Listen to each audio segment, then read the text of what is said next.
Chicago Mayor Lori Lightfoot calls for violent insurrection against SCOTUS. And we know that Trump got banned from Twitter for a lot less. I guarantee nothing is going to happen to her for tweeting this stuff.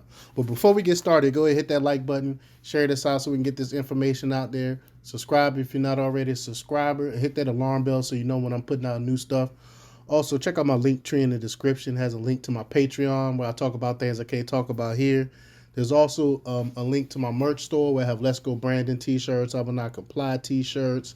And there's a link to my mental health coaching and consultation page. Whereas if you're suffering from any type of mental health issues, anxiety, depression, I can help you cope and deal with those things. I can teach you coping skills and help you manage those issues. All right, so let's talk about this news. Chicago Mayor Lori Lightfoot encouraged violence on Monday in a tweet asserting the U.S. Supreme Court's leaked opinion draft signaled the downfall of Roe v. Wade means the justice will come for the, quote, LGBTQ plus community next. Quote, to my friends in the LGBTQ plus community, the Supreme Court is coming for us next. This moment has to be a call to arms, she wrote on Twitter. Quote, we will not surrender our rights without a fight to victory. Now, this is a lot worse than anything Trump had said. But I guarantee, like I said earlier, that nothing's going to happen. They're not going to suspend her account because she a leftist. And when you're a leftist, you can say things like this and nothing is going to happen to you. The tweets came after a weekend of attacks on churches and pro-life centers and in the midst of coordinated mobs of Democrat activists descending upon the homes of conservative justices and their families. Due to the increase in calls for violence, security, including high-grade and unscalable fencing, has been erected around and besieged the Supreme Court. The Senate also voted Monday on a bill to increase protection for Supreme Court justices and their families who have been threatened. Lightfoot is one of many Democrats to issue such threats. In 2020, Senate Majority Leader Chuck Schumer stood on the step of the Supreme Court and personally threatened Justice Neil Gorsuch and Brett Kavanaugh if they didn't issue opinions aligning with his views on abortion. I mean, this is crazy. They flat out threatening these justices and getting away with it. I mean, nothing is happening. It took Jen Psaki a whole day to even talk about the bombing. Like they don't care, they're showing it. They're showing it. But the good news is a lot of people is seeing what they're doing. So a lot of people are waking up to this nonsense. The Supreme Court has not signaled any desire to overturn Obeghel versus Hodges. I know I killed that name, and the Dobbs versus Jackson draft opinion, specifically noted it and other key cases deal with fundamentally different issues than abortion. Yet Lightfoot is not alone in her fear-mongering about it. Because it's basically saying that it's going to be up to the states. That's all it is. If you're in a leftist state and you want to murder babies, you can still do it. That's the only thing that's happening with the Roe versus Wade thing.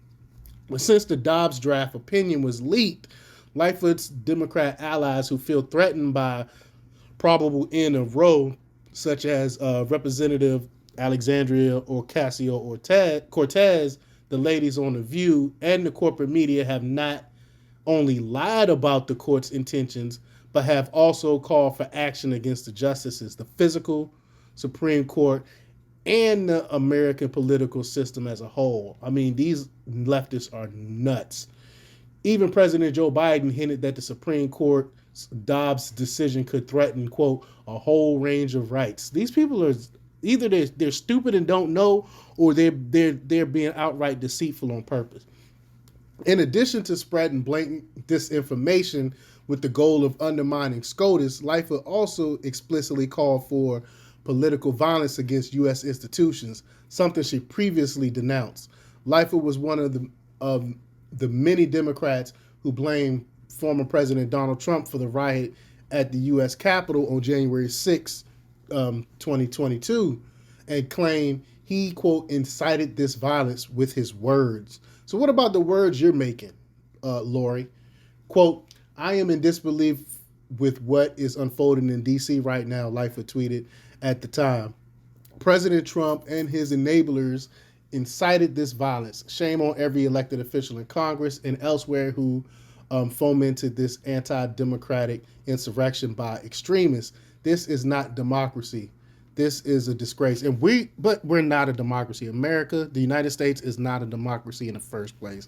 So that don't make any that statement doesn't mean anything really.